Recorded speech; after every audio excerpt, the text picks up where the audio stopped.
Full वर्गी दा ओए किते चिमटा ओ मैं क्या किथे हैं हां जी मैं पवाड़े जाणगे फिर मैं पवाड़े लो जी पेश करन जा रहे हैं स्पेशल डिमांड पे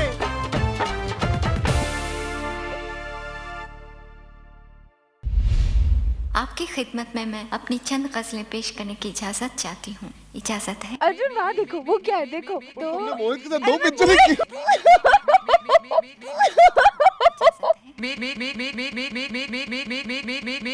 sir my self coming from village area I feeling कि इतना खूबसूरत लड़की जिंदगी में एक बार तो इनसे बतियाना ही है। वैसे कहा जाता है कि पूरे से ज़रा सा कम यानी कि हाफ जिन्हों ਅਸੀਂ ਪੰਜਾਬੀ 'ਚ ਕਹਿ ਲੈਂਦੇ ਹਾਂ ਕਿ ਅੱਧਾ ਪਰ ਅੱਧਾ ਤੇ ਯਾਰ ਬਟਰ ਚਿਕਨ ਹੁੰਦਾ ਹੈ ਅੱਧੀ ਦਾਲ ਮੱਖਣੀ ਵੀ ਹੁੰਦੀ ਹੈ ਪਰ ਕੀ ਰਿਸ਼ਤਿਆਂ ਵਿੱਚ ਹਾਫ ਹੋ ਸਕਦਾ ਕਿ ਨਹੀਂ ਜਾਣਨ ਵਾਸਤੇ ਸਾਡੇ ਨਾਲ ਹਾਫ ਗਰਲਫ੍ਰੈਂਡ ਦੀ ਟੀਮ है जी आनू welcome to PTC Punjabi. Thank you जी, थैंक यू सो मच, बहुत अच्छा लग रहा है टू बी हियर। चंडीगढ़ में आके प्रमोट करना हमेशा अच्छा लगता है, thank you. I'm Riya Samani. Arjun चौथी बार मिल रहे ਤੁਹਾਨੂੰ ਕੀ हाल चाल है? नहीं अच्छी बात है, ये मैं मानता हूँ अच्छी चीज़ है, हर बार मिलना चाहिए हमको। और चंडीगढ़ अब मेरा घर जैसा हो गया, अभी हाल ही में शूटिंग भी करके गया था यहाँ पे मुबारका की। जो आपने खाने की बात की उससे श्रद्धा बहुत खुश हो गई एक्चुअली। आपने बटर चिकन और दाल मखनी दिमाग में ये जा रहा था कि यार आधा खाना कभी नहीं होना चाहिए। आधा तो खाना नहीं होना चाहिए। हाँ। Half tandoori chicken chicken full ही तो मिलना ठीक है। चाहिए। नहीं अगर अकेले खा रहे तो हाफ तंदूरी चिकन ठीक है, पर उससे कम नहीं होना चाहिए। Why do you want to study in St. Stephen's? Sir my self coming from village area I feeling कि सर हम हिंदी में उत्तर देना चाहेंगे। अगर हम अंग्रेजी में बोलते रहे तो सांझ हो जाएगा इंटरव्यू खत्म होते होते। पर जैसे इस फिल्म के अंदर कहा जा रहा है कि रिश्तों में हाफ यानी कि आधा हो सकता है। जी हो सकता है, हमें तो पता है ये हो जाता है ना कहीं कुछ रिश्ते पूरी तरह नहीं हम निभा पाते। कुछ रिश्ते हम बहुत कुछ चाहते हैं पर वो सर्कमस्टांसेस हालात की वजह से, मजबूरी की वजह से वो रिश्ते आधे अधूरे रह जाते हैं। पर उनमें एक खटास भी होती है, एक मिठास भी होती है। तो समवेयर डाउन द लाइन हम ये नहीं करें कि ऐसे बनाने चाहिए रिश्ते, पर ऐसे रिश्ते तो हम सबके साथ हो ही जाते हैं ना, स्पेशली जब हम कॉलेज से उभरते हैं। समझते क्या तुम?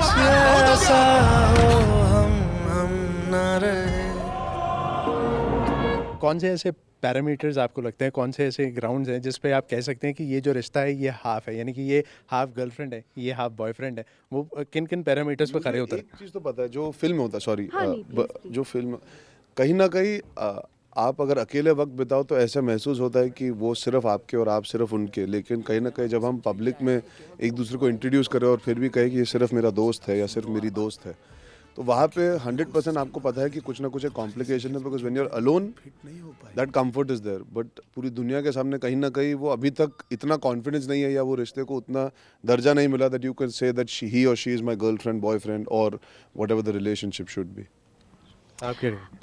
मेरे हिसाब से हमारी फिल्म में जो हो रहा है, जब मैं इनसे कहती हूँ कि माधव आई can be your half girlfriend, मैं इसलिए कह रही हूँ क्योंकि कहीं ना कहीं पे मेरी ज़िंदगी में हालातों की वजह से कुछ ऐसे हुआ है जो आप 19 मई को आपको पता लगेगा कि क्या है, जिस वजह से मैं कहीं पे प्यार से डर गई हूँ, लेकिन मुझे ये बहुत पसंद है।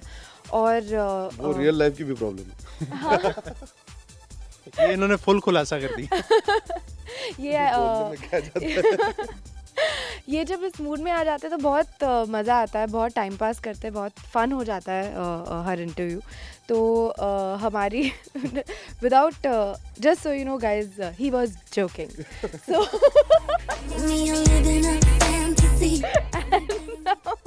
ओह god now we are going to continue. Blush कर रही हूँ थोड़ा। नहीं अभी इनका हंसना रुकना मुश्किल हो जाता है। मैं जानता हूँ जब ये हंसना शुरू करती है तो रुकती नहीं है। मैं कोई भी गंदे से गंदा पीजे भी क्रैक कर दूँ ना, नहीं पर एक अच्छा पीजे क्रैक करने में इंटेलिजेंस की ज़रूरत होती है जो इनमें है वो। तो वो इंटेलिजेंस की वजह से ये पूरे दिन हंसते रहती, फिर इनकी हंसी कंट्रोल करना मुश्किल हो जाता है। तो अगर किरदार की बात की जाए तो आपका जिस तरह का किरदार है, नॉवल ऑथर जो उसके चेतन भगत है, इससे पहले भी 2 स्टेट्स आप कर चुके हैं, तो जब उस पर कोई कहानी पहले होती है या जिसे आप पढ़ते हैं, आपको लगता है कि किरदार को अंडरस्टैंड करना, उसे समझ पाना जो है वो ज़्यादा आसान हो जाता है? देखिए मैंने दोनों किताबें नहीं पढ़ी। चेतन हमेशा मुझे डांटते रहते हैं कि तुम पढ़ते क्यों नहीं हो किताब, पर मुझे दोनों डायरेक्टर्स ने कभी नहीं कहा कि पढ़ना। हालांकि मैं तो ये मानता हूँ, मेरे अभिषेक वर्मा ने तो ये कहा था बिल्कुल मत पढ़ना। और मोहित की जहाँ तक बात आई, चेतन साथ में इन्वॉल्व एज अ प्रोड्यूसर, तो कहीं ना कहीं हमें भरोसा था कि he knows what changes are being made. Shraddha, आपने बुक पढ़ी या किरदार को समझने की, अपने किरदार को समझने के लिए स्पेसिफिकली? तो मैंने शुरू की थी हाफ गर्लफ्रेंड, फिर मैंने मोहित से कहा कि I am just starting to read the book, तो उन्होंने कहा कि किताब अभी मत पढ़ना, स्क्रिप्ट पढ़ लो और उसके साथ एक कनेक्शन जोड़ लेना। तो मैंने वही किया। क्या लगते क्या है हम तुम्हारे? कौन है कौन हम? मैं तुम्हारी गर्लफ्रेंड नहीं हूँ, पर I can be your half girlfriend. Mohit के साथ आपकी खास ट्यूनिंग किस तरह है, क्योंकि इससे पहले 2 फिल्में आप उनके साथ कर चुके हैं और साथ में हैट्रिक की उम्मीद भी लोग लगा के बैठे हैं, क्योंकि दोनों हैट्रिक। मुझे बताना चाहिए था 2 पिक्चर, ये अनफेयर एडवांटेज मिला तुमको, गलत बात है। मेरी कौन सी पिक्चर की उसके साथ? चली वाली थी ना? मैं बाद में बताऊंगी। हाँ ठीक है, as long as they were hit films, then it's fine। पक्का चली थी ना? पक्का हाँ बाद फिर में very बताऊंगी good। कौन सी फिल्म। और आई मीन ऑफ कोर्स उम्मीद तो अर्जुन लुक देयर, अर्जुन वहाँ देखो, वो क्या है देखो। उम्मीद तो रखती हूँ कि उम्मीद तो रखती हूँ, ये बहुत टाइम पास करते हैं, it's very good. But it's not good for क्योंकि an कभी interview। कभी ये इसके पीछे की स्ट्रेटजी है कोई? नहीं, कभी कभी प्रमोशंस, मतलब हम इधर से उधर जाते रहते, तो कभी कभी जाता तो अच्छा रहता है to have a fun time. Arjun वो देखो ना वहाँ पे, तो तुमने मोहित के साथ 2 पिक्चर की। मैं बोल रही हूँ प्लीज। तो मैं क्या बोल रही थी अभी? तो के साथ 2 फिल्में आपने कौन सी, आप बता दो कौन सी? 1 second boys, both of you 1 minute. तो उम्मीद रखती हूँ कि हर फिल्म कामयाब रहे और लोग जाके देखें। एंड ऑफ कोर्स मेरी तीसरी फिल्म है मोहित के साथ, तो और वो अभी एक बहुत अच्छे दोस्त भी बन चुके हैं, तो डेफिनेटली एक जो कंफर्ट लेवल है वो बहुत स्पेशल है। अर्जुन, ज़िंदगी में अक्सर ऐसे रिश्ते आ जाते हैं, जैसे इस फिल्म में भी जिक्र हो रहा है, तो आपकी ज़िंदगी का कोई ऐसा रिश्ता जो पूरा होते होते कम रह गया, पूरे से ज़रा सा कम ही था? हाँ, जब हाल ही में इंटरव्यूज़ करा था तो ये एक इंसिडेंट याद आया था। इंसिडेंट नहीं, एक रिलेशनशिप याद आई थी। जो ये उन दिनों की बात है जब मैंने काम करना शुरू किया था। मैं करीब 18 साल का था, कल होना में असिस्टेंट था। तो एक दोस्त बनी थी उस समय, सेट पे नहीं पर दोस्तों के साथ रह के एक और दोस्त बनी थी। उनके साथ समय बिताना शुरू किया था, फ़ोन पे बातचीत, मैसेजेस, फ़ोन कॉल वगैरह वगैरह, वही जो नॉर्मल चीज़ें होती हैं। काम के बाद सबसे पहले उनके बारे में सोचना, सुबह उठने के बाद बात करना। तो the couple of months of that friendship happened. मैं वेट कर रहा था कि सही टाइम पे जाके उनसे बात करूंगा और उस रिश्ते को आगे बढ़ाना चाहूँगा, लास्ट खर आउट।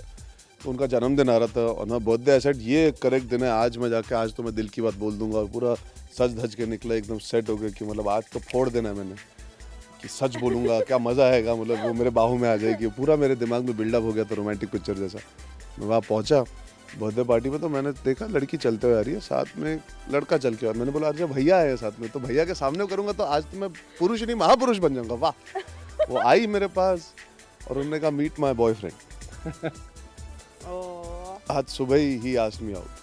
तो कौन सा उस वक्त गाना दिमाग में, कौन सा सैड सॉन्ग? सारे हिंदी पिक्चर, हाँ सारी हिंदी पिक्चर के गाने। मुझे उस दिन वैल्यू पता लगी सैड सॉन्ग्स की, कि मेरे अंदर जो चाबुक घुसेड़ दिया गया था ये बॉयफ्रेंड के जरिए, तो सारे सैड गाने मैंने बार बार सुने, लगातार सुने।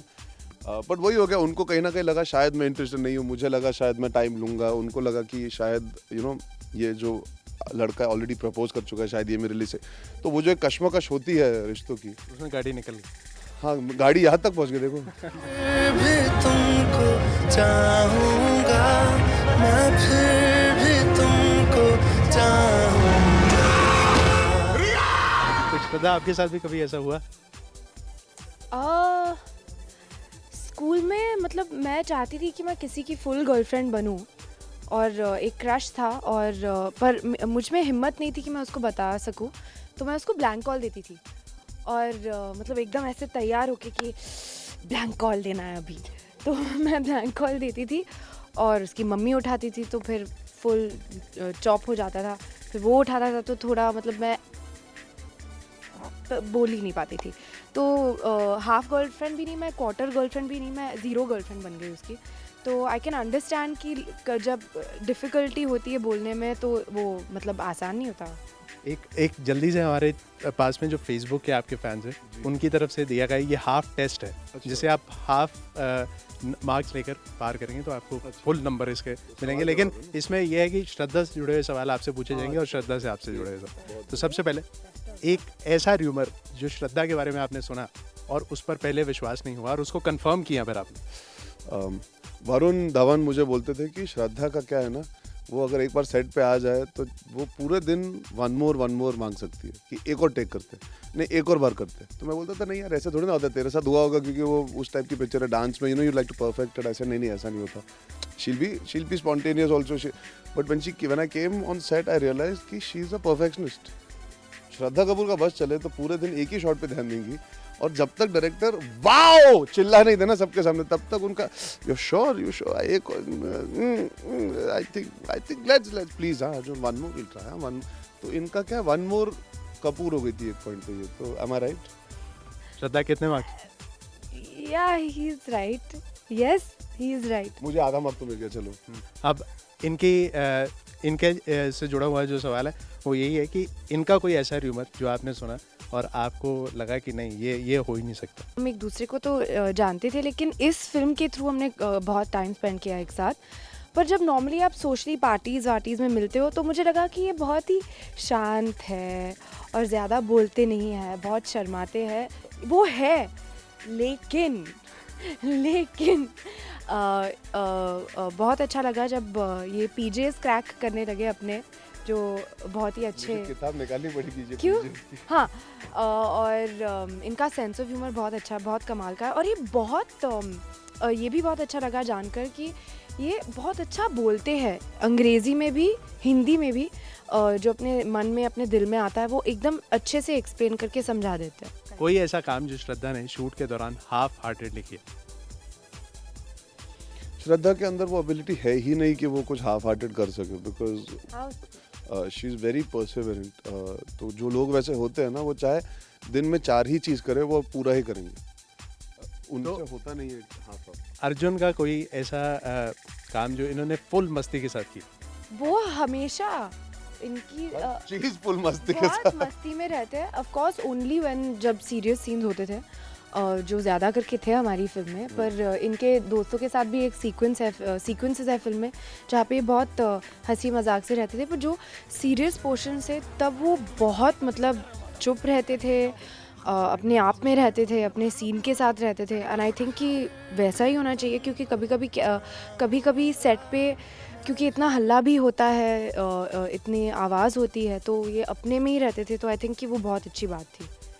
इनके पापा कोई ऐसा डायलॉग जो अक्सर ये बोलती हैं, यहाँ पर कोई इनको कहे कि उनकी मिमिक्री की जाए तो ये करते हैं? ज़्यादा तो मैं बोलता हूँ उनके डायलॉग। एक हो जाए फिर। नहीं मिमिक किए बिना, पर मैं हमेशा उनको, अरे गोगो जी आपका घाघरा, वो क्राइम मास्टर गोगो, आया हूँ कुछ तो लेके जाऊँगा, खानदानी चोर हूँ। ये बेसिकली अंदाज अपने आप में की सारी लाइनें उठा के बेसिकली जो भी कोई लंबा ड्रेस पहनती है तो बोलते आपका घाघरा, गोगो जी आपका घाघरा। तो अंदाज अपने आप में जो उन्होंने कैरेक्टर निभाया था, मुझे हमेशा से बचपन से वो कैरेक्टर बहुत पसंद है, क्राइम मास्टर गोगो। तो मेरे पास उसकी टी शर्ट भी है, तो मैं बहुत बड़ा फैन हूँ उस कैरेक्टर का। तो मैं हमेशा इसके अलावा, इस कैरेक्टर के अलावा कोई ऐसी पेट लाइन जो अक्सर अर्जुन के दिमाग में, या कोई सॉन्ग जो अक्सर गुनगुनाते रहते हैं? ये एक्चुअली कभी हम ऐसी नॉर्मली बात कर रहे होते हैं या फिर ये चुप है, सडनली वहाँ से एक आवाज़ आएगी और ये गाने लग जाएंगे, कोई भी गाना हो, और इन्हें रियलाइज भी नहीं होता। और ये बहुत मतलब सडनली वो